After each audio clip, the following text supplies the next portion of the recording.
नमस्कारः। एतस्मिन् चित्रमुद्रणे वयं पंच संस्कृतपदानि जानीमः। आलेखनम् अर्थात् स्क्रबिंग तेलुगुलो गीरडं, क्षुतं अर्थात् स्नीजिंग అంటే తుమ్ము తుమ్మడం, జృంభణం అర్థాత్ యానింగ్ అంటే ఆవులించడం ఆవులింత, వేణీ రచనం అర్థాత్ ప్లేటింగ్ అంటే జడవేయడం అని అర్థం, వేణీ రచనం అంటే జడవేయడం, ప్రసాధనం అర్థాత్ కోంబింగ్ అంటే దువ్వడం, దువ్వడాన్ని ప్రసాధనం అని అంటారు. ఏతస్మిన్ చిత్రముద్రणे వయం పంచపదాని जानन्ति।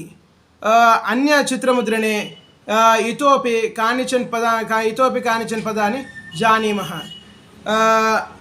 तदा पर्यन्तं जय श्रीराम, जय श्रीकृष्ण, जय सनातनं, जय जय सनातनं, जय भारत माता, जय जय भारत माता।